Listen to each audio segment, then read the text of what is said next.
Hey, big shout out to those of y'all that are here in the chat as we get started because we're going to be talking about that movie Nope tonight, and it more than likely will shut down this entire stream. So just so you know, we're talking about Nope.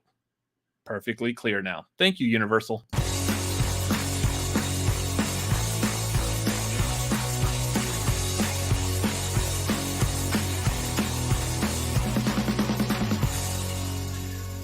What's going on, everybody? We are the Cinefanatics. It is Wednesday night, 8 Central, 6 Pacific, 9 Eastern. Why are you talking while I'm talking?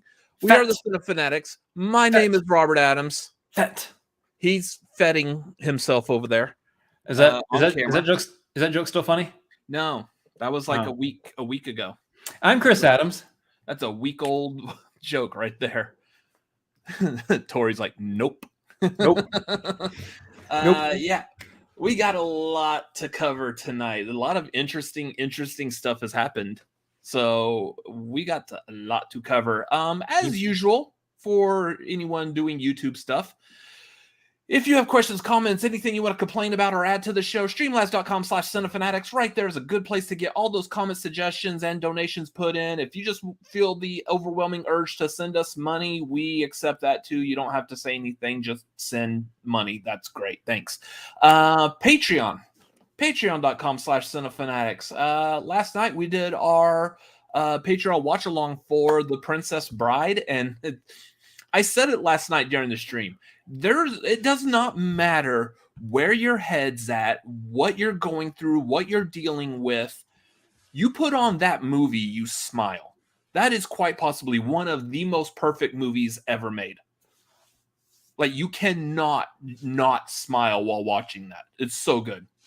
Anyway, hop on patreon.com/cinefanatics. Hit up the tier that's right for you. Support us in any way, shape, or form that you can. Lots of goodies happening there. Coming up next Tuesday, the 22nd, we are doing our Patreon movie trivia hangout. That's where we're going to be sitting around. We have Mr. Vernon Greene from A Fan's View. Just sitting around. Yeah. He has kindly put together questions for us. He typically asks us questions that are like on the level of the Movie Trivia Schmodown, the first class league. We sit around and we answer them.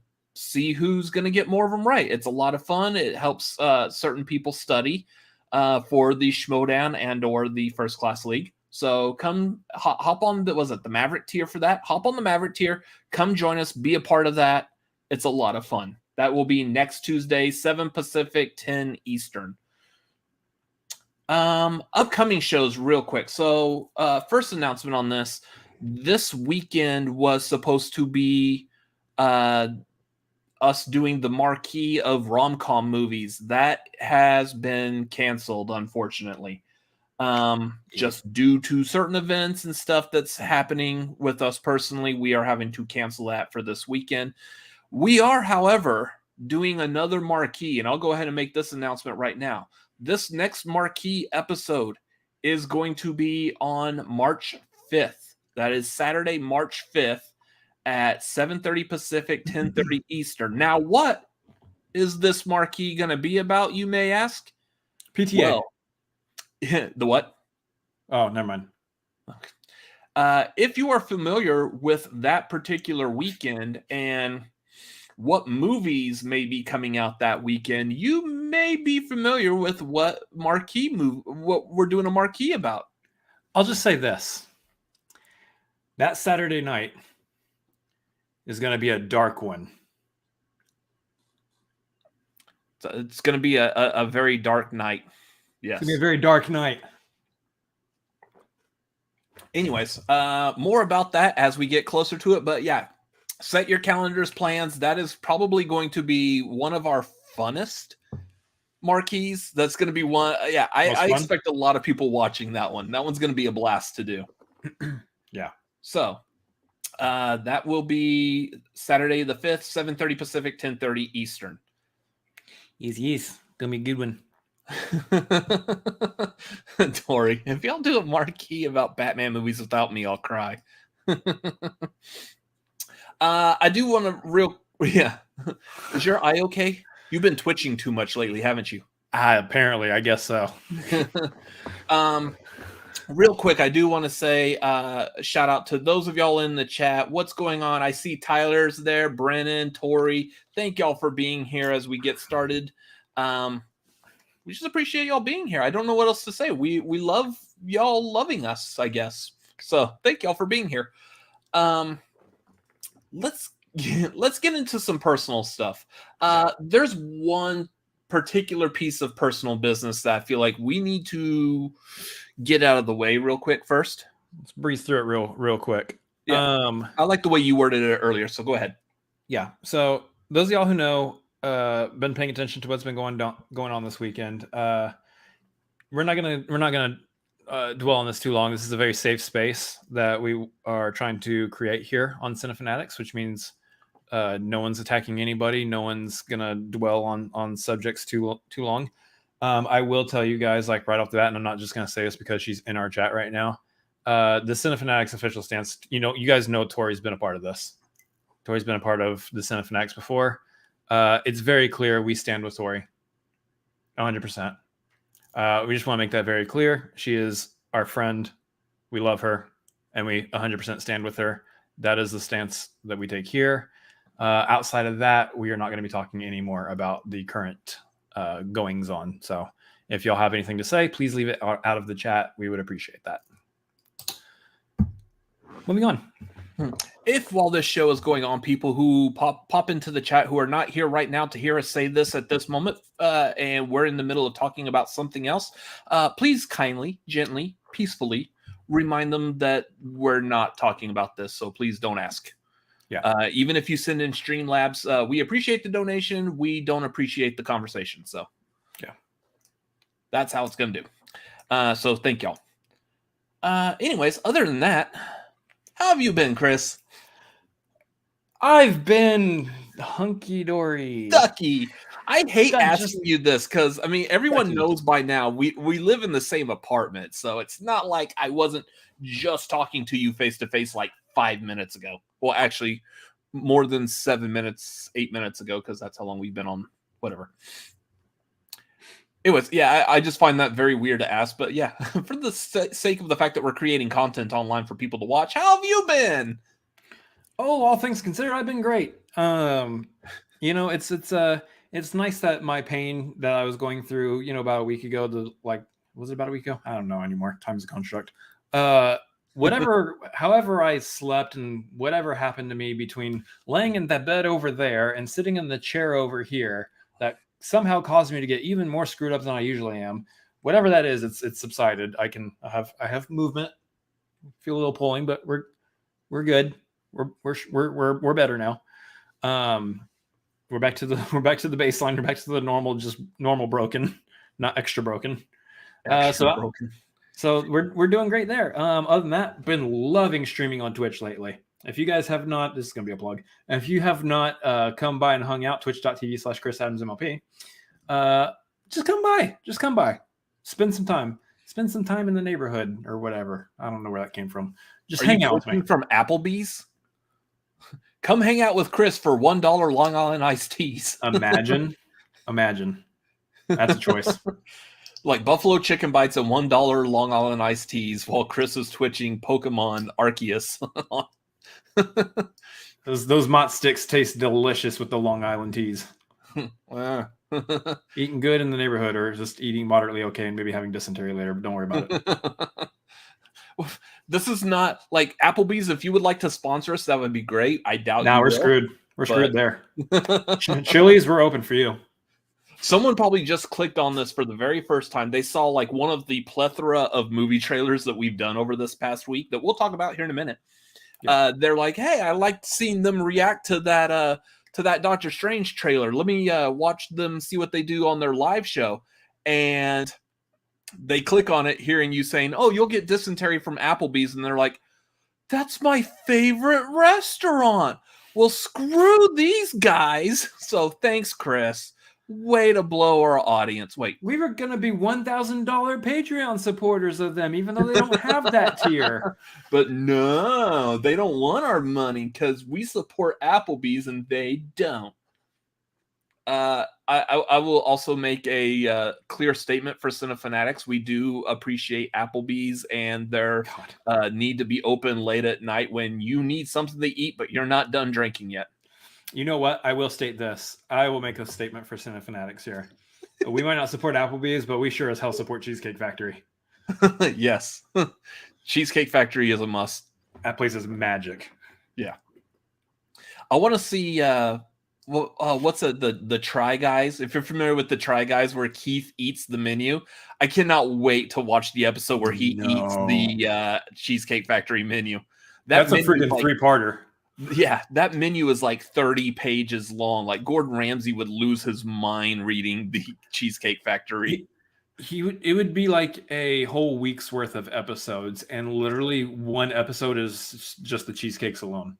Yeah. Now, to be a downer on the Cheesecake Factory, when you look at the menu, have you seen the calorie content of the food? I don't try to. You're going to order the wedge salad. Wedge salad's like 2,000 calories. There's like nothing healthy there. Even their healthy options are still like the entire caloric intake of your day in one meal. That's why I said they're magic.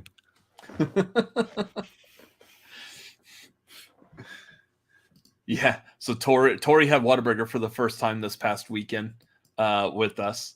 I can't remember if she liked it. Yeah, I'm not going to put words in her mouth, but I'm pretty sure that she was okay with it. Yeah. So Tori, you can let us know if you want to. If you want to publicly out yourself in front of everyone who could be watching, representing the great state of Texas. Stop.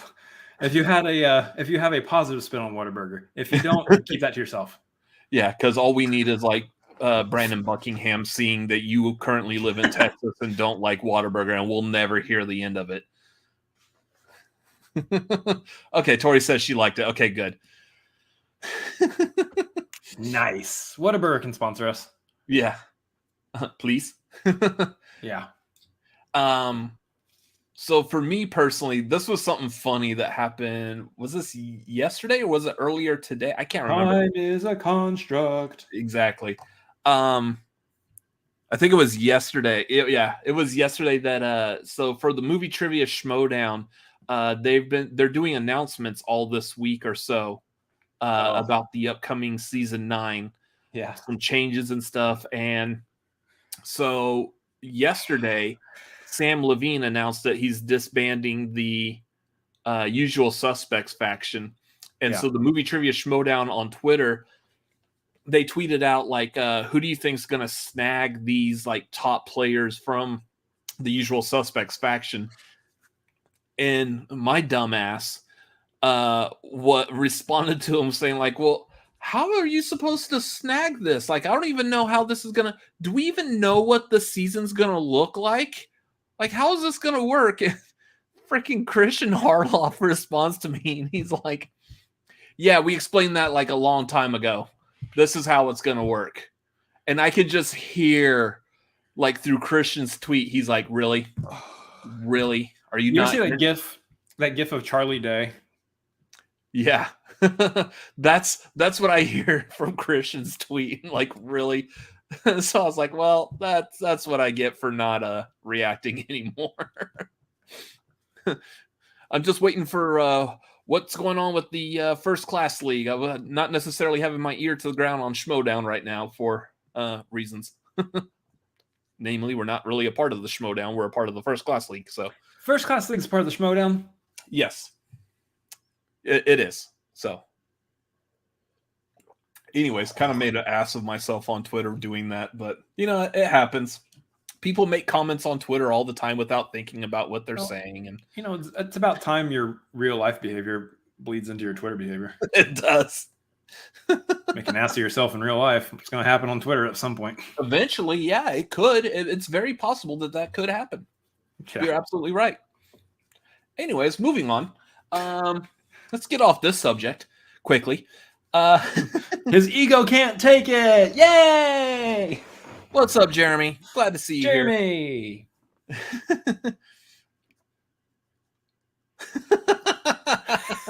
I guarantee your comment wasn't even the top 100 dumb Twitter comments this weekend. Fair enough. Oh my god.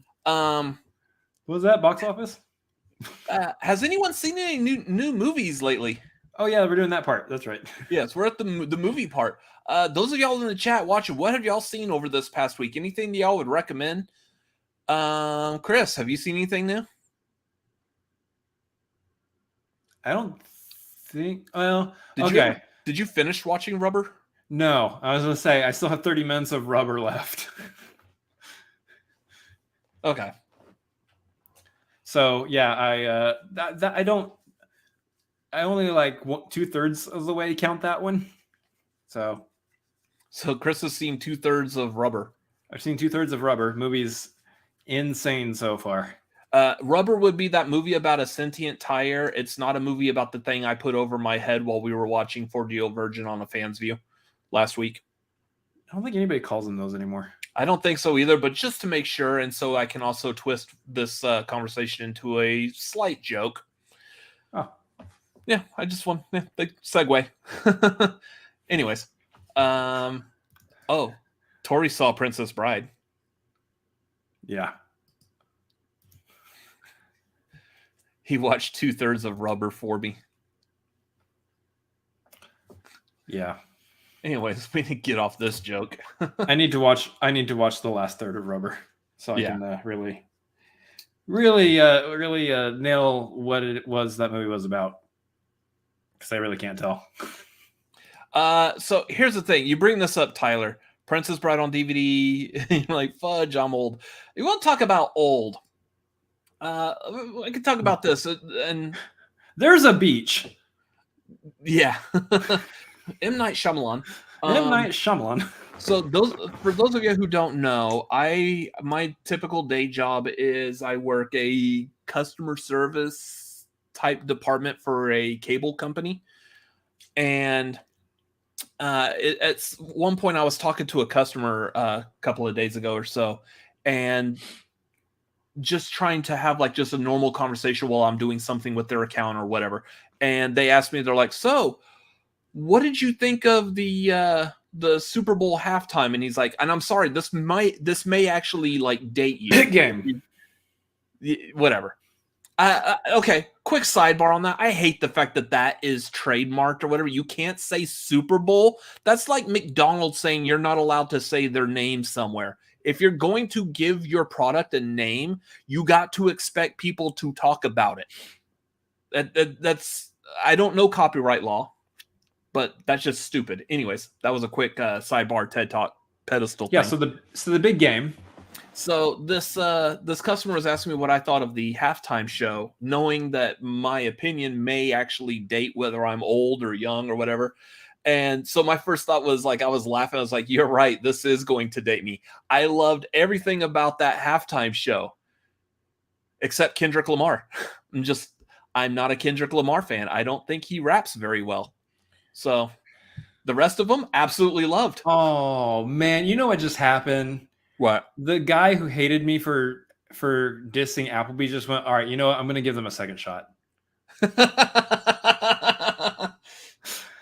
What? Like, Applebee's and Kendrick Lamar? That's my whole life. I'm out of here.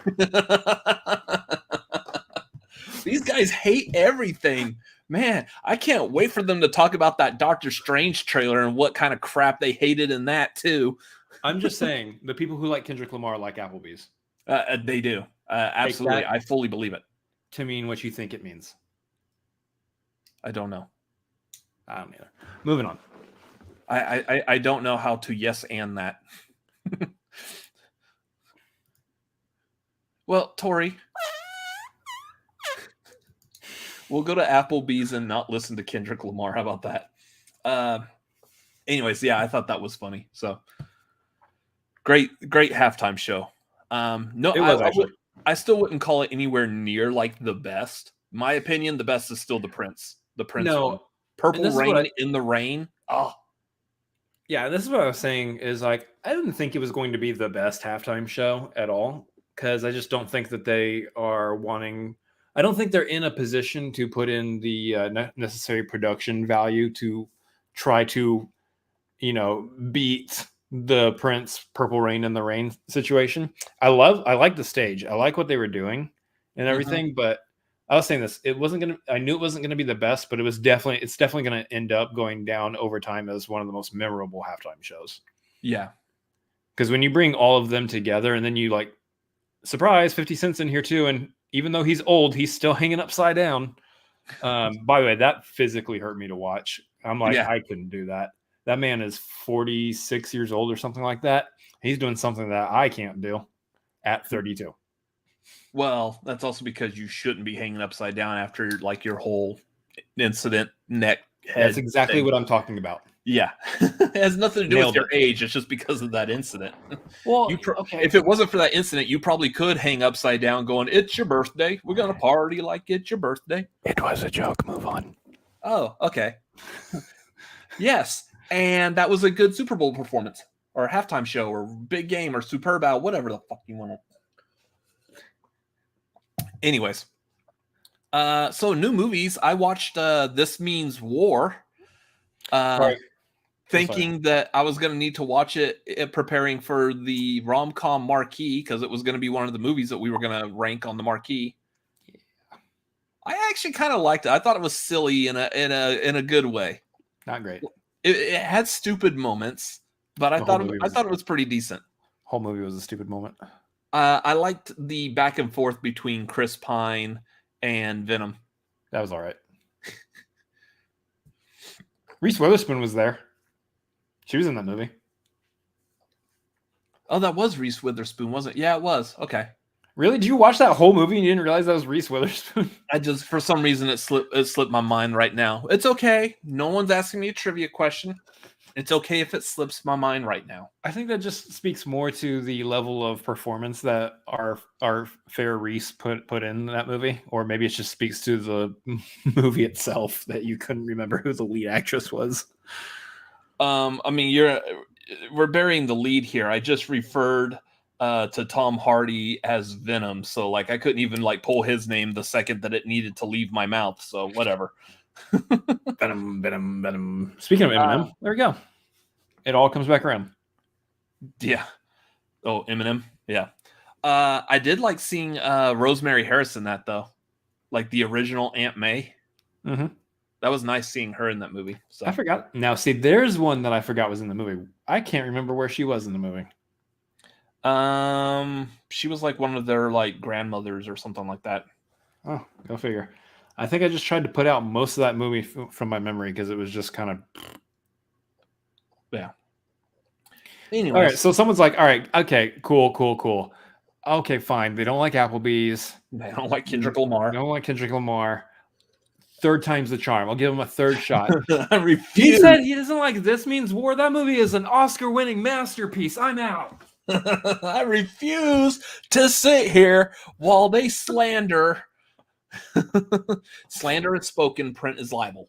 All right, J.K. Simmons.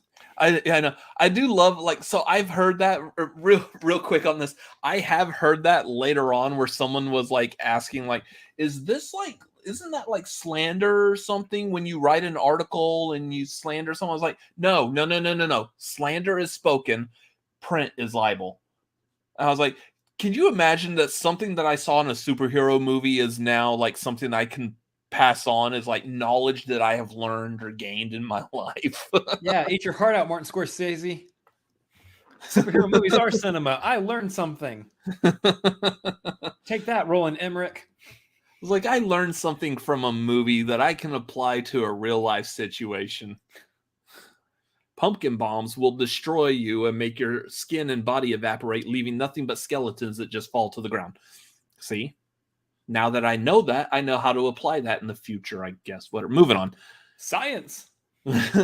She blinded me with... can we do that? Am I able to say that sentence sounding like an old man without getting copyright? For the sake of, I just want to move on. No, you can't. Should try doing that while saying the name of that big game. You know, that big game that was called That was the wrong video. I was meant to segue into this. So, big news story. We're going into the news section and not the opening title. Ladies and gentlemen, good evening. This is what's happening in your world tonight. We apologize for the interruption. Back to you. I got nothing, yo. He's on it. That was awkward. Well, it wouldn't be the show if there wasn't an awkward moment. So it's par for the course. Yeah. Thanks, Chris. So, hey, Chris. Box office. How's the box office doing? Yeah, let's talk about the box office. So, guys, here's what's going on in the box office. Hey, why don't we cover the box office real quick? Yeah, box office. And before we get to the box office, just to make sure that we highlight the super bowel. I'm calling it that. That was actually the day after we did the Hot Ones wing thing on Tagline, where we had like the bomb. No. After that was the super bow. No, nothing about that was super. Weakling. Tell me while I'm in the middle of streaming that I have to go take a break and take care of some things and just no. Anyway, so let's talk about the box office, y'all. So can we guess what number one is for this past weekend? What came out this past week? Did anything come out this past week? I need to. Mm-hmm.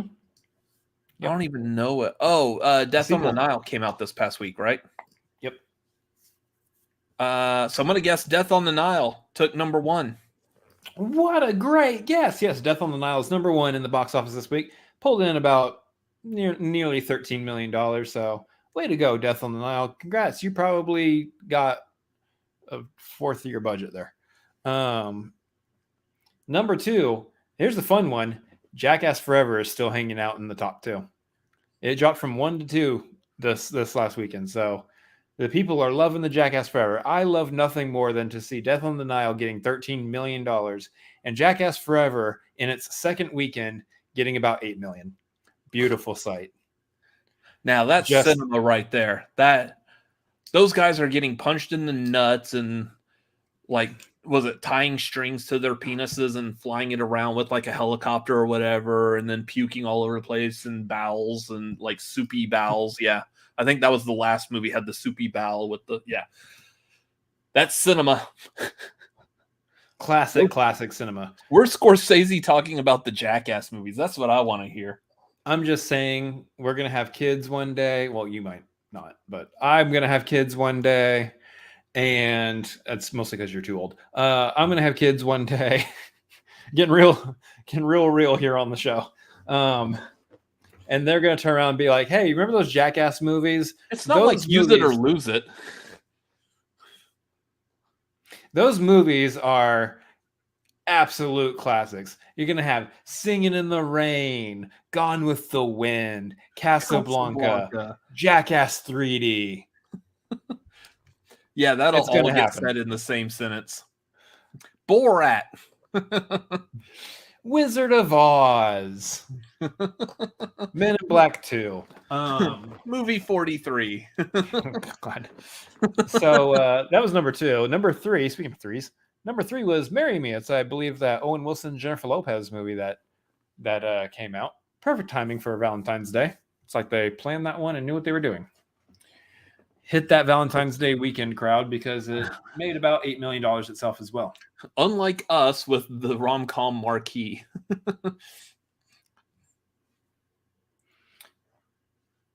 Anyways.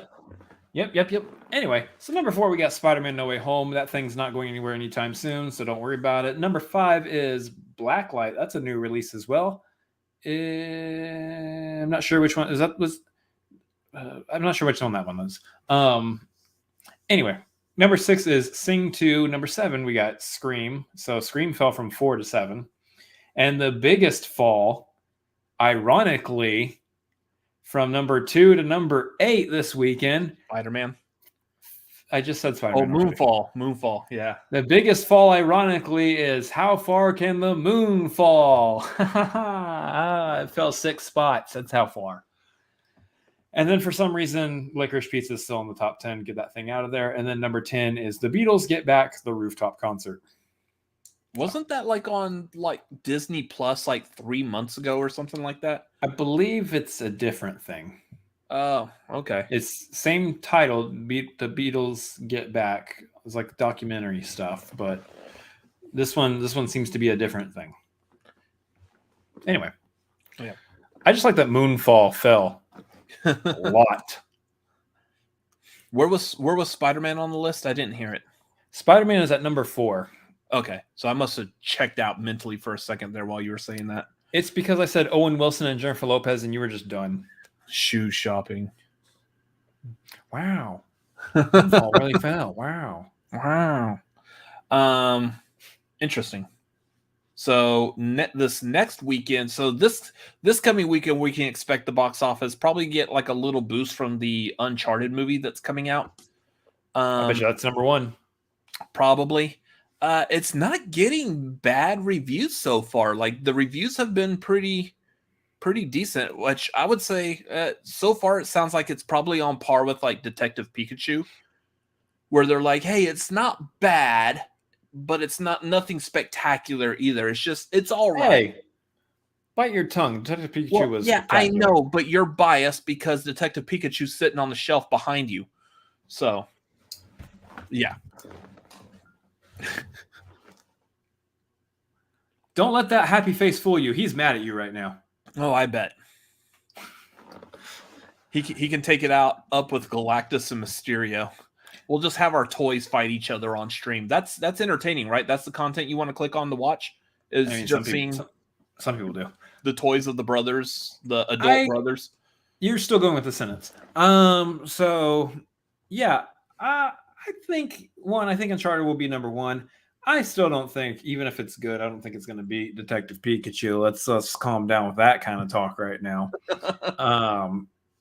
But I think it's going to be in that top 3 contention next to Sonic and Pikachu. So, you know, if what people are saying is true and it is actually a decent movie. From what I'm hearing, though, is it's a fun movie. It's fun to watch, especially if you just don't know the franchise. Maybe specifically if you don't know the franchise, it's a lot of fun to watch. Because I hear that people who do know the franchise are like, yeah, okay, I guess. It's not really what I wanted from an Uncharted movie, but sure, it exists. So, and I know we're not eager to go see it necessarily because neither one of us like have played the game or really know anything about it. But I know a little bit about Uncharted, so I'm interested. I'm not eager, but I'm interested. Yeah, and I know nothing about it. I just know that Tom Holland does not look like the character from the video game.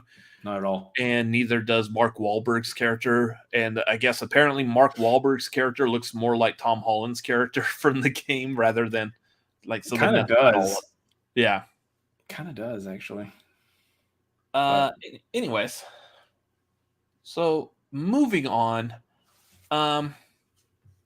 So this past Saturday, the 12th, the movie world lost, I would say, an icon of a director. Yeah. Ivan Reitman passed away this past Saturday. He was 75 years old, passed away in his sleep. Just what an amazing director. Looking over his filmography, what he did. I mean, of course, everyone knows like Ghostbusters. There's Ghostbusters 2. He also did like Kindergarten Cop, Dave. If y'all have not, Dave, I feel like Dave's one of those that if you know Dave, then you know Dave. But if you haven't seen, you're not familiar with Dave, you need to check it out. It is good. That's the one with Kevin Kline where he's like impersonating the president. Yeah, because the president looks like looks like Kevin Kline. He seems to do that a lot. Didn't he do that in Wild Wild West also? Like he played the president Ulysses S. Grant in Wild Wild West, and he played the agent who's impersonating the president. Mm-hmm. So if you need someone to impersonate the president and play the president, get Kevin Kline. He's your man. Anyways, yeah, Dave is a really good movie. Ving Rhames, Sigourney Weaver, just fantastic cast in that. Yeah. Junior is a classic Arnold Schwarzenegger movie. But I mean, he's done a lot of them. Meatballs, Stripes, Legal Eagles, Twins. This I thought was interesting. Looking over the filmography, one of his first movies was a grindhouse like comedy horror movie called Cannibal Girls. that starred Eugene Levy and Andrea Martin. This sounds like my type of film. I know this, it's supposed to be schlocky, but it has like these stars like really before they became popular and famous. Why have I not seen this yet? And how quickly can I watch this? I mean, probably pretty quickly. I'm sure you can find it. Yeah, I want to see that. That sounds like that would be hilarious. Don't involve me. Yeah. That'll be the watch along for next month on the Patreon. Patreon.com/cinefanatics. At the $5 tier, you can watch Chris Adams watch a movie called Cannibal Girls. I can tell. I can just tell from the description you gave right there that there's no shot I'm interested in that movie because it's got Eugene Levy in it. Okay, so now we've lost the viewers. No. Applebee's, Kendrick Lamar, This Means War, and now you just bowed. We already hit the 3. Bad mouth. No. The great Eugene Levy. We already hit the 3 on that joke. Move on. Move it along. How can you? How can you, man? That's Jim's dad right there. No, that person was like, hey, I'm giving you guys a 4th shot, and actually, you know what? I don't like Eugene Levy, so we're good. Why? I love Eugene Levy. He's got the best eyebrows in the business, aside from Carrot He does. Yeah. What's going on, Logan? Thanks for dropping by. Good to see you, sir. Logan, if you're still here, also trivia hangout for Patreon on Tuesday the 22nd, 7 Pacific, 10 Eastern. Hope to see you there. Because Logan is amazing at trivia. Specifically, movie release dates. I just gave his top secret away. Yeah. So Tori's saying that she just noticed, do we both have the same Sundance shirt? You have like a green one and I have a gray one. Yes. You really can't tell on stream. It kind of looks gray right now, but it looks green.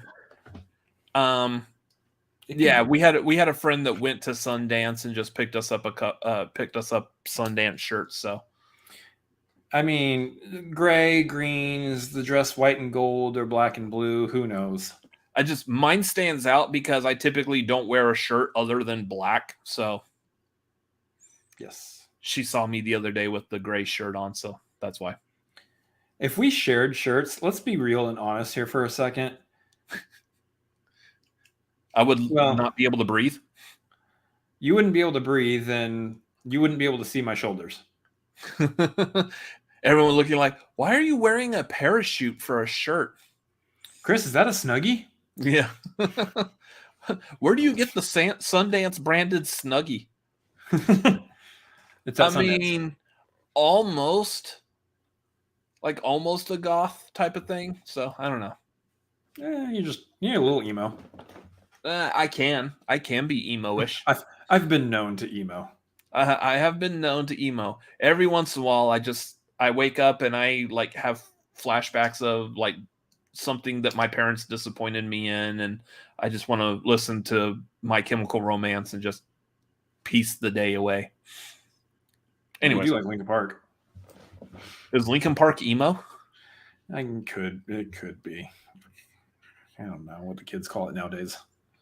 Anyways, this was a great side chat while we're talking about the passing of Ivan Reitman.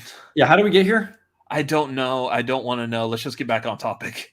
Rest in peace, Ivan Reitman. Yeah.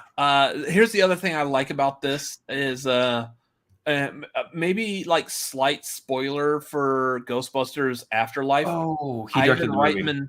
Ivan Reitman was the motion capture stand-in for Harold Ramis in that movie. So that was like his last, like, I guess, on-screen performance. I love the fact that they got him because it's his son, Jason Reitman, that directed Afterlife. So yeah. Anyways, sad to see him go. He was a phenomenal director. Really like his work. So some of like the funnest like 80s, 90s movies were done by him. So moving on from that, speaking of fun movies, did you know they're making a movie of Wonder Twins? I did not. Well, let me tell you all about it. Form of a news article. So it was reported that the writer of Black Adam has been tapped to write and direct a Wonder Twins movie. For those of you not familiar, Wonder Twins were a couple of aliens in the Super Friends cartoon back in the 70s.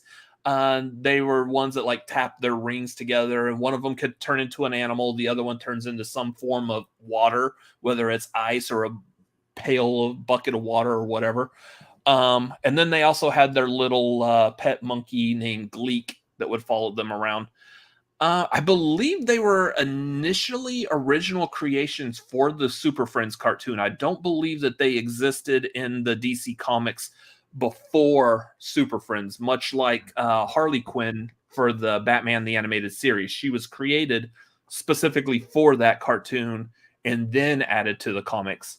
Yeah. So that was, I believe that was the same, and Garth is not here to confirm that, which he probably would or would be able to.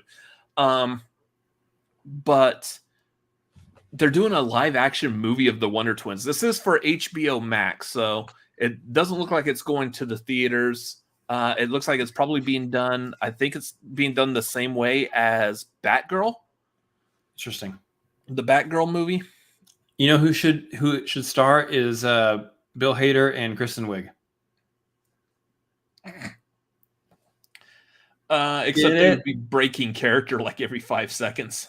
Get it? That was a Skeleton Twins reference for all none of you who are currently watching to get. That's awesome. I don't know what you were doing. What? Skeleton Twins? Yeah. What is that? It's a movie. Oh, okay. Let's just stick to quoting like Forrest Gump or like Titanic, movies that people have actually watched and seen and know about. I mean, oh my God. We're still like only like 1,500 subscribers. We got a ways to go before we can start quoting like movies that no one's ever heard of.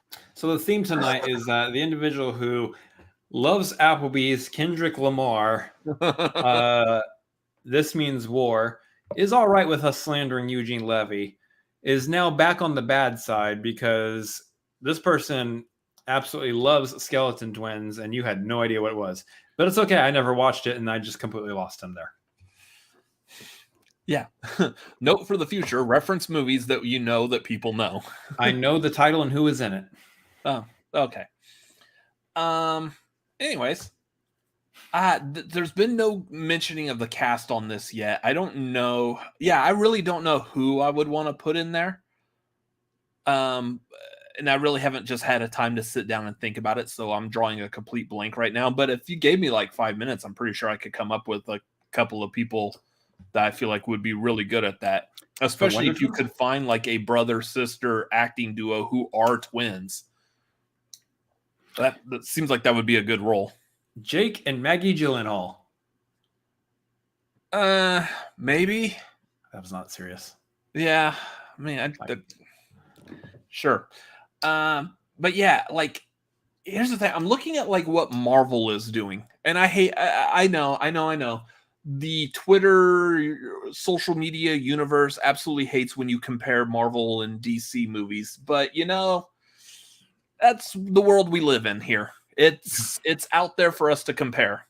Marvel is taking and just making movies out of all their properties. And granted, some of them, Eternals, doesn't do so well. Some of them, also like little known characters like Guardians of the Galaxy, does fantastic. DC, on the other hand, is still trying to nail down exactly what Batman is in their central movie universe. And we need a sequel to a Superman movie. Wonder Woman's kind of shaky right now. I don't know where Green Lantern is, but Aquaman's doing great. He's got a sequel coming out. Aquaman, yeah. DC Comics nailed it on the Aquaman. Did fantastic on the Aquaman because that's what we were all wanting was Aquaman. I mean, after the first one, I'm okay with it. I mean, so that would have been like one of Marvel's like first movies would have been like a Submariner movie, even though I think Submariner was owned by Fox, so Marvel couldn't do that. But I mean, legalities of Submariner aside, it was just kind of weird. Imagine if we had gotten that Trench movie. Oh, the Aquaman one? The Aquaman spinoff. It's supposed to be like a horror movie. What was it supposed to be about? Did we ever find that out? I don't really know. I just know that we got the glimpse of the trench or whatever from the first Aquaman movie, and there's going to be a whole movie about that, and it was going to be like a horror movie. Okay. Yeah. Not happening. It's not happening now, but yeah. I mean, they had me on board with it just because James Wan was doing it, and I like James Wan, so sure. But, yeah, so I don't know how to feel about a Wonder Twins movie. I don't know if that's going to strike me as. I know who I want. Okay, who? I want Andy Samberg and Aubrey Plaza. Make it happen. That would be good. It wouldn't be taken seriously as an actual I don't think real adaptation. It shouldn't be taken seriously anyways. It's the Wonder Twins. It was the male twin that always turned into a water thing, right? Was it is it Jan and Zaina or Zan and Jaina? Zan and Jaina. I can't remember. I think she's the one that turns into water. He's the one that turns into animals. Well, then they should flip it for the movie. Andy Samberg should be the one that always turns into a water thing, and Aubrey Plaza is the one that's competent. Yes, no. That would be amazing. No. Okay. Jaina is the one that can turn into animals. Zan is the one that can turn into forms of water. Okay, so there you go. I'm completely on board with that. Andy Samberg can turn into any form of water, and you can have the rehash of the joke used in Scrubs, form of an ice menorah, and then you have Aubrey Plaza who can turn it into a snake. It's okay. It'd be fun. I'm down for this idea. Let's make it happen. Who's the villain for Wonder Twins? Here's the thing. If they play it that way, if they go that way with this, it'll be hilarious. It'll be an entertaining movie. Yeah. Especially they need to get someone like was it Paul Reese and Rhett, the Deadpool guys. Yeah. If they could get someone like them on board with writing this movie, or Lord and Miller. Yeah, that would have been good. But they got the guy who's writing Black Adam. Cycle? It looks like it's probably like Polish. So it's not pronounced as it's spelled. So yeah, I don't know. Because I don't know how his writing is for Black Adam since we haven't seen Black Adam yet. But hopefully they go the comedic route with that, but because that would be a good casting if they go that route. So yeah. Moving on from Wonder Twins. Real quick, let's talk about Moviepass. Wait, what? Why? So a couple of months ago or so, we did briefly talk about the fact that Moviepass is making a comeback. It was repurchased by the person who originally came up with the idea of Moviepass. They came up with the idea of Moviepass. They sold it off to Helios and Matheson. Helios and Matheson is the one that has famously just buried Moviepass into the ground, made it a complete failure. Now the person who originally created it has purchased the rights back to it. Now the game plan for this is, instead of just giving you like free movies, you earn credits towards free movies. You earn credits by watching ads. So I'm going to guess this is probably going to be something that like you do on like your smartphone, where you're just sitting there watching ads like all day. And apparently the camera on your phone is watching your eyes. So that's how it verifies that you actually are watching ads, instead of just sitting your phone down, let it play ads while you go do dishes or make your bed or borrow whatever. I don't know. Like while you go do something else, it's maintaining the fact that you are watching it. This sounds like Minority Report type of stuff. This is some dystopian BS, isn't it? Yeah. I don't know how well this is going to work, because you're essentially like giving up your time towards watching ads, which you know is going to in some way subliminally, hopefully, maybe, possibly get you to go buy whatever that product is that you're watching the ad for, even if you don't necessarily need it right then and there. If you're watching an ad for like a carpet cleaning service and you don't need a carpet cleaning service right now, it doesn't matter. But say months later, when your cat tries new cat food and decides to puke all over the place, you're like, hey, I need a carpet cleaning service. Where would I get? Oh, I do remember a carpet cleaning service. Sounds like a very specific story, by the way. I mean, kind of. Where is Lola, by the way? Let me experience this. Yeah. She's living in a myriad of places. Yeah. So I believe they're playing it something like that. They're just using ads and ad revenue, marketing, psychological marketing techniques to gain viewers and give them credits and stuff in the hopes that it will generate revenue for who they're advertising for. The problem is, and I've played games on a mobile phone before, and games that required you to like watch ads in order to earn credits to buy things for the in-game store, whatever. I know how these things work. Your credit that you're gonna get is gonna be very minimal, and you're gonna have to watch a crap ton of ads in order to get anywhere close to a free movie, which means right off the bat, it's a hard sell-in, I believe. Or buy-in, I should say. You have to convince the general populace of people like, hey, you know what's a lot of fun? Watching companies try to sell me their products and actually being forced to look at the screen while they do so. That way I can finally go see the next Star Wars movie or MCU movie that I've been wanting to see. And you have to watch like probably 40 of them before you get anywhere close to a free movie. And this sounds like an idea, but a terrible one. Mm-hmm. So, I mean, yeah, if you're just throwing out random numbers, say it's 40 ads, say an ad could be anywhere from a minute to 2 minutes long, potentially, on some of these. Like, you see ads on YouTube that you can skip, and like some of those ads are like 2 minutes long, like it's an entire like movie, damn near. I mean, you got to watch all these 2 minutes for like 80 ads or so. That's like 160 minutes or so. That's a lot of time just to be able to go watch a movie that's less than 160 minutes long. Now, to be fair, like cell phone ads, you know, you have situations where a lot of them are sometimes like 5 seconds, 15 seconds. Like on YouTube, you would skip them or something. Mm-hmm. Please don't skip the ads on our videos. We need the revenue. So you have that kind of situation, or you have ones that are like 2 minutes, 5 minutes, whatever. I've seen people's ads on YouTube where they just try to promote their entire like 20 to 100 minute video as an ad. So if it hooks you, you're sitting there like choosing one video to watch, and all of a sudden you're watching 100 minutes of someone else's video that you didn't intend on watching. And then when it's finally over, you're sitting there going, oh yeah, this is the video I clicked on. That's right.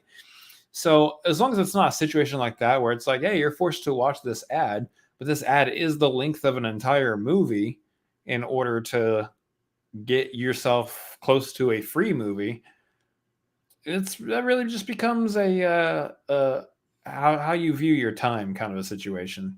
Yeah. Because for me, in that case, it's more worth it to just pay full price for a movie than it would be to watch a movie's time length worth of advertisement, and I have to be forced to stare at my screen for all of it. Now, like, here's one benefit though to this is in a situation like I'm at, I work from home. I sit right here and work on my other computer here talking to customers all day. What if my phone was just sitting here in front of me looking at my eyes essentially while I'm talking to customers and generating all that ad revenue? I mean, theoretically, that could potentially work. Now, here's the legality of that. I'm not watching the ads, and the idea is they want me to watch the ads to get those credits. It's like cheating the system, I think. That's why it's watching your eyes, though, because if you're working on actual work, you're not looking at your phone while the ads are playing. No. So this is not going to count in this instance. Yeah. I'm like, well, thank you for calling your cable company, Mr. Philadelphia cream cheese spread on a bagel. How can I help you today? Sorry, I was in the middle of looking at. You know what? Don't worry about it. What can I do for you? Thank you for calling Playtex panty liners. How can we help you? Okay, hold on a minute. We're going to do this lesson live. We're going to do it live. Here's a lesson for you. Sometimes less is more. I just felt like that would be a funny one to throw in. Just moving on. So that brings us to our speaking of ads. I purposely made this as a segue. Let me explain the segue real quick. No. Oh, God. Why'd you do that? That's terrible. No. Sorry. What I actually meant to do here was this. There you go. That's better. Ass. That was weird. Speaking of ads, the Super Game was on this past Sunday, and they had a large bowl of football going on. And during this game, they played commercials, as television generally does. We got a nice handful of movie trailers on this. I don't want to dive into like all the commercials, even though there were definitely some ones that were kind of cute. Like they brought back Dr. Evil for General Motors commercial. That was pretty funny. I missed that one. Oh, you didn't see that one? Yeah, it was kind of funny. It just played like into a lot of the Austin Powers nostalgia, but had a really creepy looking like baby Dr. Evil at the end. Just hideous. Just no. It was awful. Yeah, it was baby me. Whatever. So looking specifically at the movie trailers. We're also kind of including like some of the TV show trailers that are based on movie properties. Like first one right off the bat, let's talk about that Amazon Prime Lord of the Rings of Power. Yes.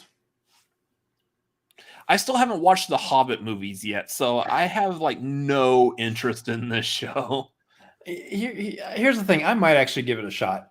I have, upon recent rewatches, really enjoyed the Lord of the Rings a little bit more, and by recent I mean within like the last year or so. Mm-hmm. The Hobbit movies I actually had a fun time with, and it's what made me want to rewatch the Lord of the Rings movies again. So I actually do enjoy pretty much all 6 movies. So for that, I am kind of interested. I see the trailer. It's different. It's different than Lord of the Rings. It looks a little bit different. It looks a little bit more, TV than those big sprawling epics were. But at the same time, we're reaching a day and age where TV can cinematically handle, almost the same kind of weight that a movie can. Mm-hmm. We'll go back and look at any of these Star Wars shows that Disney Plus has been putting out, any of these Marvel shows that Disney Plus has been putting out. With that kind of a budget behind it, it could actually be pretty good. So does it have a stupid name? Sure. Is it about Lord of the Rings and maybe some people aren't into Lord of the Rings? Sure. I'm willing to give it a shot, though. And if it doesn't grab me within the first 2 episodes, I'm dropping it like a bad habit. Now, I will admit, the more and more that I've watched the original Lord of the Rings movies, I do enjoy them a little bit more each time I watch them. And I've probably watched all 3 movies probably a small handful of times. Fair. But yeah, I do enjoy them progressively more each time. So, yeah, just not interested in this. The other one that is a TV show based off of like movie type properties is Moon Knight. We got another trailer for Moon Knight. This looks crazy. Yeah. I don't know if we talked about this before. I know we didn't do like any trailer reactions for Moon Knight. But if you're familiar with that, there was that TV show that was on FX, Legion, which was essentially about Professor Charles Xavier's son, David Hayler, and how his mutant powers is his mind is just, he's a crazy person. Okay. That's a clinical term. And so like he's got reality warping type powers and you can't tell what's real, what's fake, what's going on. That's a type of show and viewpoint that I can't focus on that. My ADHD just, I no. Like you'll lose me in 5 minutes. And if I'm gone within 5 minutes and I can't figure out how to tie everything back together and figure out what's what, I can't focus on it. I'm worried that they may do something a little like that, given how he's got that dissociative identity disorder where he may be one person from 1 minute to the next, and it doesn't look like he knows what the other identities are doing. So therefore there's going to be like that confusion and stuff like that happening during this. I don't know how well it is going to be to follow. I'm hoping it's going to be easy because it still looks awesome. Yeah. Like for example, was it Split? Split was the same thing. Actually had Charles Xavier in it. With the same thing, the dissociative identity disorder. Why are they always played like they're crazy bad guys though? Like everyone with mental disorder is always like some kind of a villain in these movies. Like, like there's a stigma or something on it. Yeah. This one is actually he's a hero, so nice. Finally. But like I would say like Split was kind of easy to follow. I understood like which identity he was. Even when he was one identity acting as another identity, I was still able to follow that. This one does look like it's going that Legion route where it is going to be jumping around a couple of times. So otherwise it does look really good. Yeah. I'm very fascinated by this one. I know we've talked about it before. We probably brought it up during our marquee where we ranked our anticipation for Disney properties. Yeah, that's it. Mm-hmm. But this one looks really good. It's a fresh new character getting a Marvel show, where so far I believe we've only had characters returning from movies. So, WandaVision, Loki, Falcon Winter Soldier, and to some degree, What If. Mm-hmm. Just returning characters. So this is going to be I believe our first Marvel show where we're getting a whole new character, a whole new corner of the universe. And I am actually really eager to see what they do with it. And that trailer was pretty dang special. Bless you.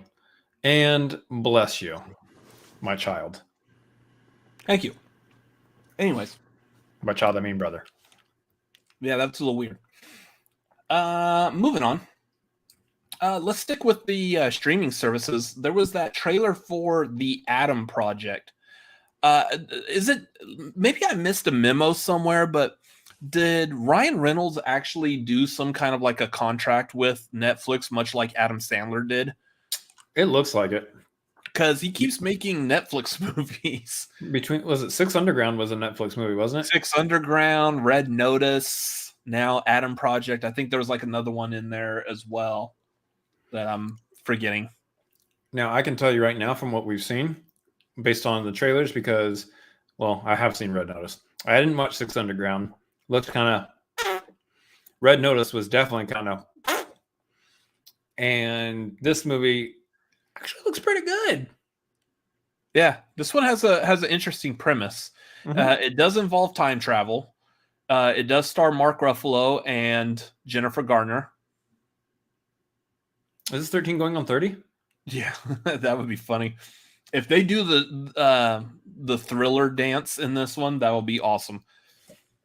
But it's funny, like this movie stars like it's basically Marvel characters in a whole nother movie.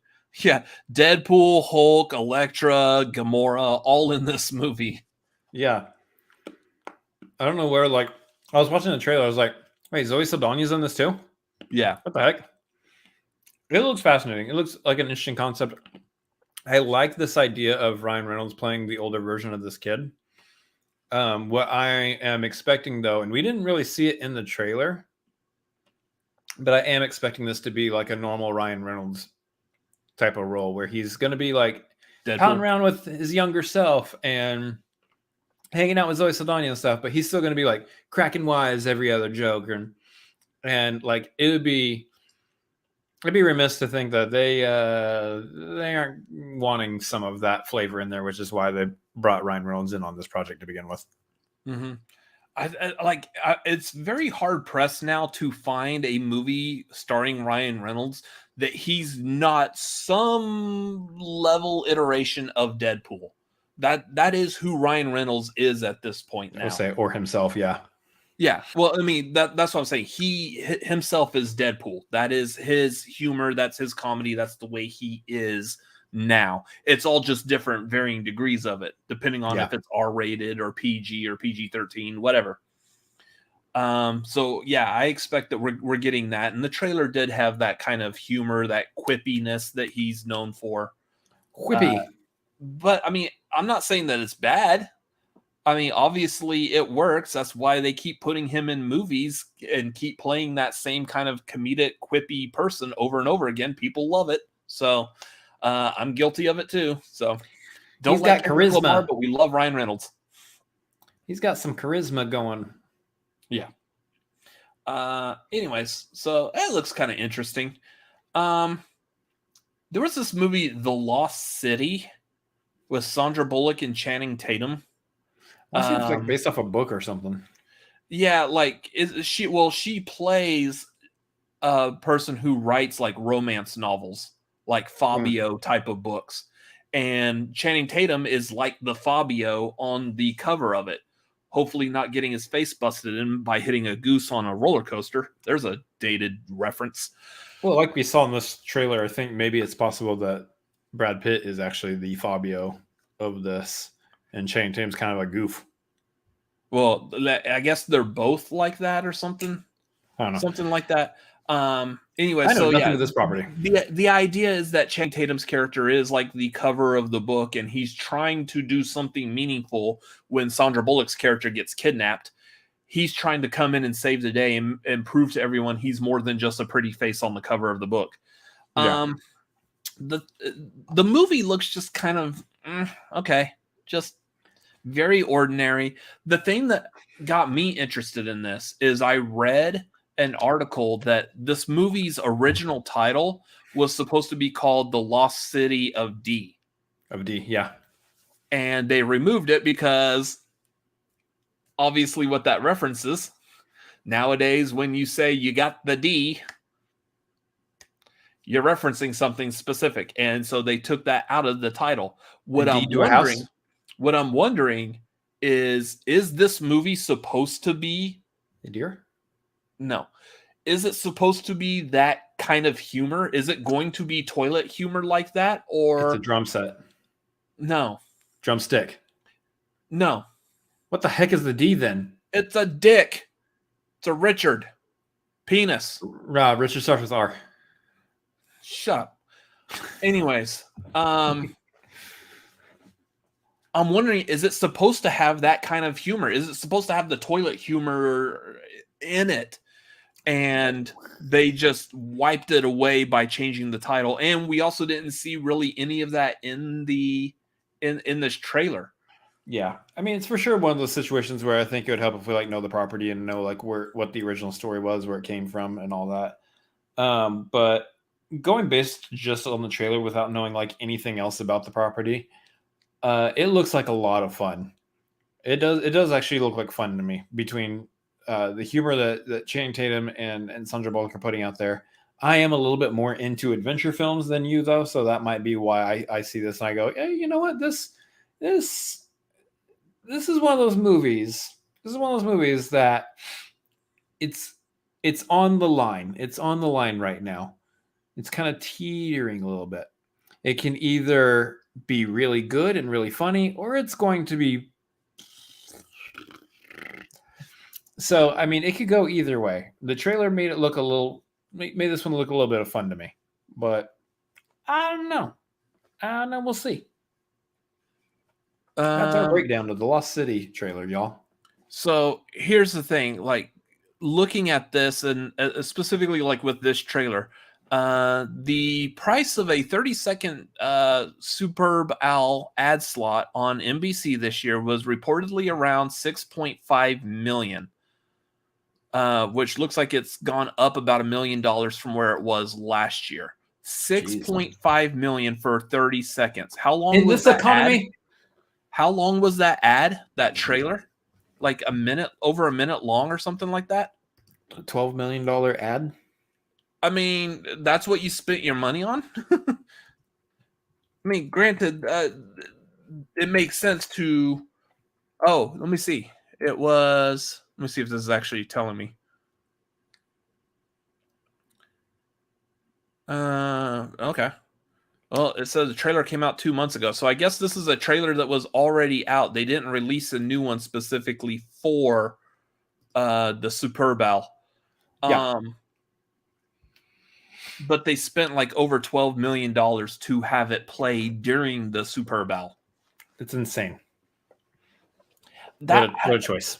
I mean, I don't run a movie studio. I don't run the marketing. I don't run marketing of any type except for like Cinefanatics. How well is that working? But I'm like, that was a waste of money. That was not a good looking trailer. That didn't sell me on anything except Sandra Bullock. I'll always go to anything that Sandy B is in. Sandy B. We like Sandy B. She's from Austin. We're from Austin. We support Austinites. So yeah, it looks like it could go either way as far as being a movie goes. Yeah. Now we're gonna get into like more of like the ones that I was really wanting to see from. Let's talk about my favorite one. You don't want to talk about this one? Nope. Are you sure? Nope. I mean, it would be fun to talk about this movie. Nope. Why don't you want to talk about this? Nope. Just nope. I mean, that's it. Nope. This is such a dumb joke. Nope. Yeah, I don't want to talk about this one either because of stupid Universal. Yeah. Guys, running a YouTube channel, especially if you're going to do movie content, and this is the thing, like the Real Rejects are like famous for like their headaches dealing with copyrights and stuff on here. Basically, if y'all don't know what's happening is when you do a trailer reaction, if you do it like we're on screen and you see like a window with the trailer playing, you hear the trailer, you're seeing it. Depending on the studios, they may flag that video for playing their copyrighted work in your video. What happens typically is if they copyright it, you lose all revenue. If we were someone like Real Rejects, where we have like a huge following, they don't get any revenue off of that video. They spend that time reacting, giving their thoughts, their feelings, their opinions, and they don't get any revenue for it because they showed someone else's movie trailer. This falls under fair use. It's like Weird Al doing a parody of songs. He's allowed to do that legally.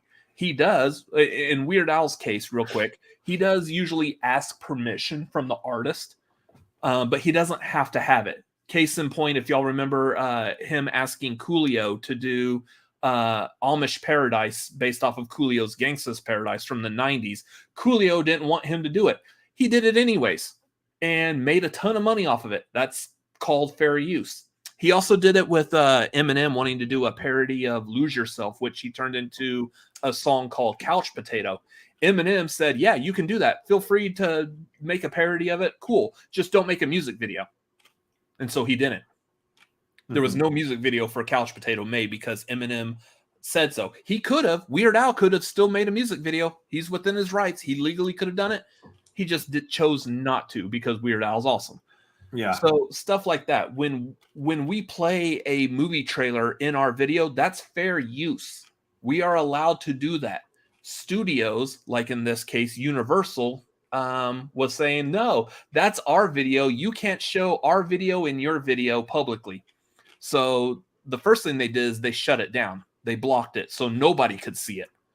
And then they were doing that for a lot of people too. It wasn't just us. Yeah. This is probably the biggest one that I've heard like across the board. Everyone's reaction to Nope was being shut down, which sucks because nobody knew anything about this movie before.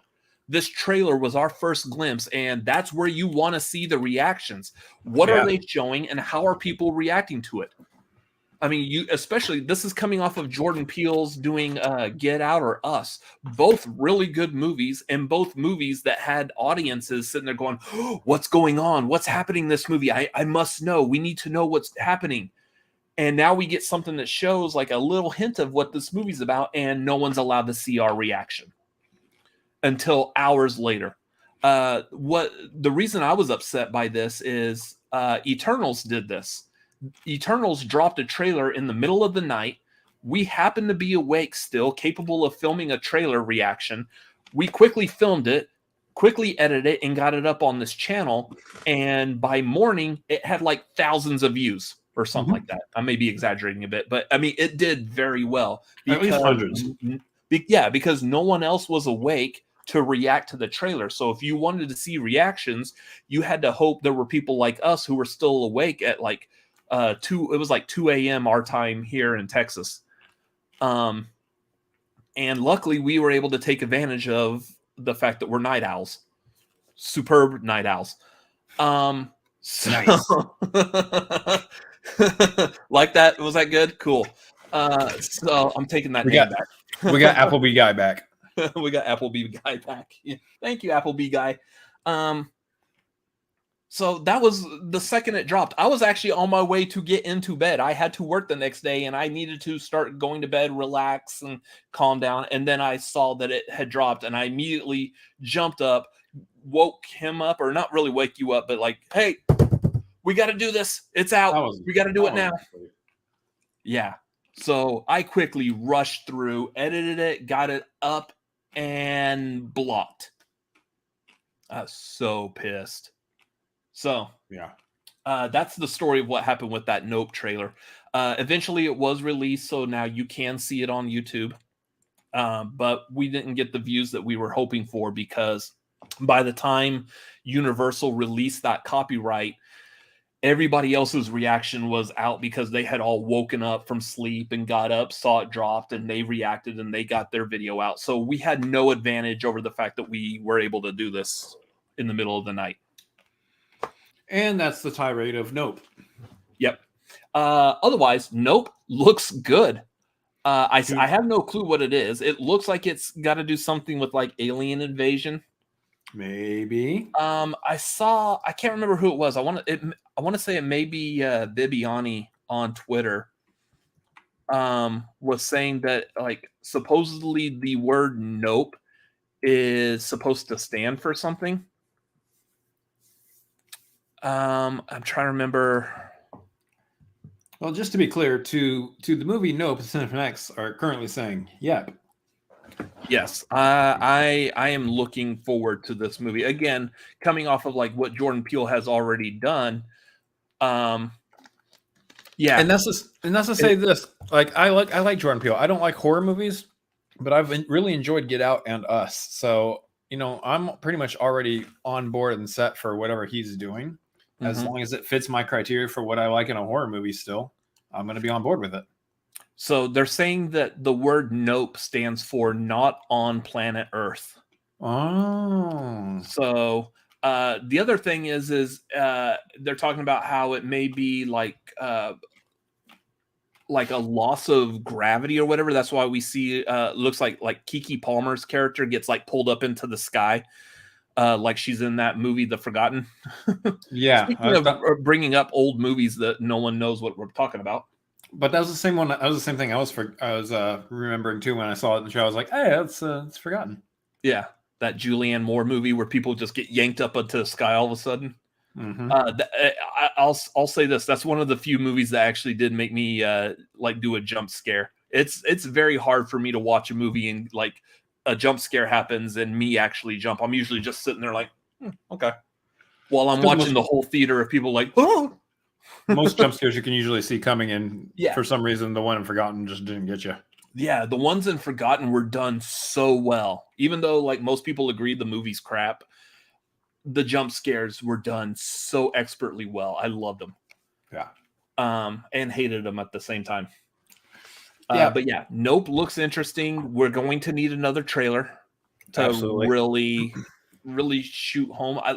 I'm trying to remember, how much did we know about Us before we saw it? Not much. Like we knew there's like a doppelganger family, and that's about it. Yeah. We went to the premiere of Us because it premiered at South by here in Austin. And so good example of people wanting to know something. We went to go see it. We were one of the first people on YouTube that had a review for Us because it was like 2 weeks or so before it was released publicly. And we had like all in the comments. You can go back and see all the comments that we got on that video are all like, well, tell us what it's about. What's the details? Spoil it for us. And we're like, no, I'm not trying to spoil a movie that hasn't been released for like another 2 weeks. Like, we want Jordan Peele to like us. Yeah. Also, Jordan Peele literally came out on stage and told everybody in the audience, hey, could you guys just not, Oh, yeah, that too. Yeah. And we were like, okay, well, we'll just not. And that'll be great. Yeah. So because we're not dirtbags pieces of human trash, we didn't do that. we did a non-spoiler review. But yeah, that's exactly what was happening with the Nope trailer. I wanted to get it out because I know people want to know what we think, what people watching the trailer think. It looks good. It looks interesting. Need to know a little bit more. It just looks like it's got super creepy vibes on it. Exactly what I was expecting, but still no real idea of exactly what's going on. But I do like the poster is good looking. Just that cloud with the tail on it. And then, of course, like the trailer, we got like the like giant fields of wacky waving inflatable arm flailing 2-man. Wacky waving inflatable arm flailing 2-man. If y'all haven't watched the Family Guy bit about that, that's where that comes from. Yeah. It's so funny. Hi, I'm Al Harrington from Al Harrington's Wacky Waving Inflatable Arm Flailing 2-Man Emporium. So it looks interesting. I'm down for that. Real quick, we need to start wrapping this up because this has been going for a bit. I want to touch upon real quick Jurassic World Dominion. We did the trailer reaction to that one. Yeah, they bring back the old cast. It looks good. We talked about it a lot, like in our trailer reaction for it. Again, insane that one trailer can make it look good when I'm totally not on board with the first two. Jurassic World's fine. Fallen Kingdom, yeah. So Dominion having just one trailer, it's like, hey, you want it? You want back in? I'll be like, all right, consider this Stockholm syndrome. I'm in it. Let's do this. That's great. You got me. Sonic 2. We didn't do a reaction to this because it was only like 30 seconds because the people who make Sonic 2 understood that they only had 30 seconds to spend $6.5 million. So they gave it all they could with that 30 seconds. But man, did they give us some good stuff in that 30 seconds. We got more of a shot of like the Chaos Emerald. We got that big shot of Dr. Robotnik's robot. Which, if you're anyone familiar with the games, that was the robot that Sonic and Tails had to fight at the end of Sonic 2, just on a much bigger scale. So that was awesome to see. There was a lot of good like little Easter eggs in there for those who are fans of the Sonic the Hedgehog franchise. They're doing well. The first Sonic movie, while it did have like some drawbacks, the fact that they had to come to Earth and they couldn't just film the whole movie whatever planet Sonic was from. I forgot if they even mentioned it, but like that looked cool. I wanted to see that. Yeah. And I've pointed this out about movies before, especially when they're making a movie off of like a known IP. I hate it when they bring the characters out of where we're already familiar with them living to the real world. Yeah. I call it Masters of the Universe syndrome because that's what they did in the Dolph Lundgren Masters of the Universe movie. So why can't we just film a movie in Eternia? Why did they have to be brought to Earth? So you're telling me that Fat Albert wasn't one of your favorite movies ever? Oh, is that what they did with Fat Albert also? Literally came from the TV set. Oh, yeah, they came from the TV into the real. Yeah, that was stupid. I mean, I like Kenan Thompson as Fat Albert. I thought that was really cool. What's really funny is you look back on it now, because Kenan Thompson is famously known for having a really good Bill Cosby impression, which is why he also got that role of Fat Albert, because that's Bill Cosby's character and voice and stuff. So he got that role, and now he was very well known for making fun of Bill Cosby on Saturday Night Live. Oh, I love how that came around for Kenan Thompson. So it's like Kenan Thompson and Hannibal Buress, two people who've gotten really popular because of the crap that Bill Cosby's done. Yeah. So more power to them. So Sonic 2 looks good. Sonic 2 looks fantastic. The stuff they're doing with Knuckles, like, I'm eager for that. The Big Daddy, though. The Big Daddy of all the trailers, all the movie commercials, everything. The big, just, oh my God, my jaw dropped. They're making a BioShock movie? No. Oh. Doctor Strange in the Multiverse of Madness. I was not expecting the trailer that we got. I was expecting probably a rehash of the trailer that played, that has already been released, the one that was at the end of No Way Home. Mm-hmm. I was expecting something like that. I wasn't expecting the shocks, the visuals that we got from this trailer. They packed a lot in this trailer. There's a whole bunch. If y'all not familiar, I do urge y'all check out. I don't know. I think it's on YouTube. Coy Jandro did a video on his YouTube channel. It's like 2 minutes long, where he's like flying by real quick, like pointing out a ton of Easter eggs. Yeah. Obviously, the big one that everyone like jaw dropped was the sound of Patrick Stewart in there, seemingly setting up the Marvel Illuminati, which, if you don't know what that is, check out our trailer reaction to Doctor Strange. I do go in depth about it. I'm not going to dive too much about that here because we've already done that, but there's a lot about that in that trailer reaction. But Coy also covers a lot of other stuff, like from the poster and stuff we didn't even see. Like, apparently there's going to be a part of this movie that's actually animated, and maybe a part of the multiverses, they go into the realm of the What If cartoon. I don't know why I air quoted that, but whatever. It's the title. Well, what if? What if? So that's interesting premise. That's going to say, guys, like those of y'all who've been watching us for a while, like, you know that we did a lot of the What If breakdowns during the tagline while What If was going on. If for some reason you haven't watched What If, I'll just tell you guys this: like, we're how many months away from this? This is in May, right? We're a few months out from this movie. Having watched the trailer, I can tell you, you're going to want to watch What If. It's going to be probably required homework viewing in order to understand some of the stuff that's going on in this movie. Honestly, at this point, both WandaVision and What If seem like required homework viewing for the next Doctor Strange movie, which is insane because I know when they were first introducing that they were making all of these shows on Disney Plus, their whole thing was, hey, you're still going to be able to watch and follow the movies without, necessarily having to watch the ancillary TV shows and stuff that are side stories to the main universe. But they're going to be referencing them. They're going to be some heavy references. It looks like there's some really heavy references just based on what we've seen in this Doctor Strange trailer alone for What If. So those of y'all out there who for some reason have not dived into it, maybe you're opposed to animation for some reason, maybe get over that and give it a shot. Unopposed for like 8 episodes or so. Yeah. There was a shot in this trailer that was like that one of the houses in WandaVision. Mm-hmm. Like, it was clearly the house during like the 90s episode where they go trick-or-treating because of the stairway placement and everything. That's going to be interesting to see how that all ties in. It looks like they're setting it up for Wanda to be a villain in this, or she has like a split.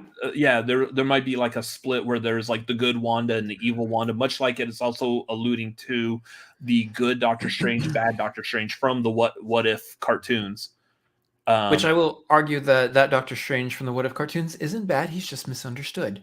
Yeah. But it does look like there's multiple things going on that could be villainous, and we really weren't able to tell it. At one point, it looks like Nightmare was a part of this, maybe. Like towards the end of the trailer, we know that maybe not Shuma Gorath, but a Shuma Gorath-esque creature is in there. Maybe there's like alternate versions of like Captain Marvel or Superior Iron Man who could be part of the Illuminati. There's a whole mess of things that we got in the middle of this trailer. Maybe the Illuminati's not good. Who knows? Who knows who the villain is? But Blade may be a part of the Illuminati in this, it looks like. The other big one that I'm really starting to suspect is going to happen is Deadpool is going to be in this. Do we think Deadpool? I have a very strong belief that they're going to cameo Deadpool in there, and they're like going to backdoor Deadpool into the MCU through Multiverse of Madness. And that's also by bringing in Deadpool that way, that's also how they may bring in the X-Men. I mean, if they are doing Illuminati, we hear Patrick Stewart and Xavier's in the Illuminati, they might bring in the MCU's. You might not see like the actual cast or anything yet. I don't think that movie's been casted or even like really any kind of real work has been done on it production wise yet. I know we all know they're going to do it. They're going to do an MCU X-Men for sure.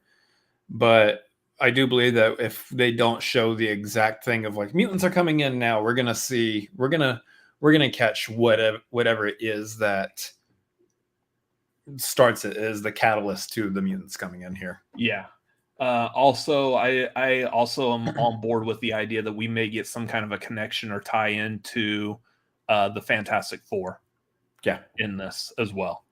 Yep. There's a whole lot. Like, I think the way this is looking, the way this is going right now, all the rumors and everything that we saw come true when we watched No Way Home, I think that's going to end up paling in comparison to what they're going to do with Multiverse of Madness. You thought the hype was big for seeing a couple of extra Spider-Man in No Way Home. It's going to be huge when they do drop in like the Tom Cruise Iron Man or the X-Men, Fantastic Four, and Deadpool. Probably even stuff people we're not even thinking of yet. There's no way we're going to know.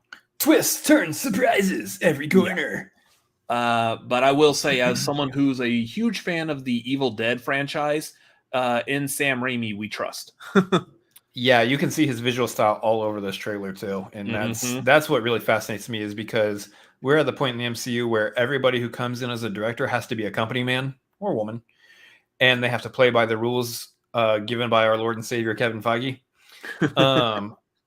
But also at the same time, you're seeing there is a freedom given to the directors. I mean, we see freedom that was given to Chloe Zhao for Eternals. We see Sam Raimi's, style all over this movie. Like, that's what fascinates me, is not only are they telling these stories, but they're actually letting people who are passionate about these projects, passionate about these stories, come in and tell them their way, while also still tying them in and bringing them into the major MCU fold. When is Edgar Wright coming? Who knows? Probably never. I would like to see Edgar Wright do a Ant-Man. That'd be great. Technically we got that already. What is the Marvel character that's a living cartoon? I don't know if they'll ever do him. Is he someone else that's from Mojo World? I can't remember. Oh. I think I know who you're talking about. I think I vaguely remember you having Slapstick. Yeah. I was saying, I think I remember you having like a trading card of him back in the day. Yeah. Like if they do Slapstick, I would like to see Edgar Wright do a Slapstick movie where in that case he is coming from his animated world into the real world. That I would like to see, because that could play very well. Interesting. Yeah. But anyway, it looks good. Yeah, good trailer. Doctor Strange looks fantastic.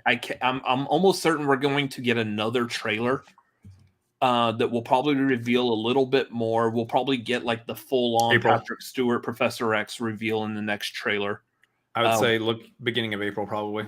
Yeah, around the time of that Moon Knight beginning of April. Yeah, Moon Knight's end of March, beginning of April. Yeah, we'll probably get that. We'll probably get another drop of someone else in it, much like the Spider-Man. We got like Dr. Octopus in the first trailer. We got more of a nod towards Green Goblin in the next trailer type of thing. So we'll probably get more reveals when the next trailer comes out. Yeah. But I'm really curious as to what direction they could go with this, because the way it looks like they're setting it up where the possibilities are endless with what they could do. Yeah. So, super excited for that. This is my super excited face.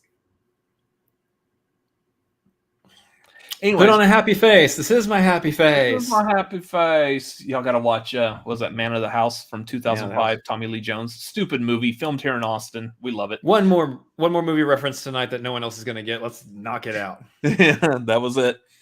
Anyways, yeah, let's go ahead and end this. This has been a pretty fun, decently long tagline, but a lot to talk about. A lot of good fun stuff happening. So, anyways, as we wrap this up again, patreon.com/cinefanatics. If you would like to join us, next Tuesday is our movie trivia hangout night. That is going to be at 7 Pacific, 10 Eastern here.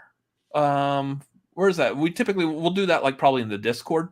Yeah, we'll do it in Discord. Yeah, so hop on the Maverick tier on Patreon and join us on Discord Tuesday night. We're going to have a lot of fun with that. They're always a lot of fun just playing movie trivia. Yep.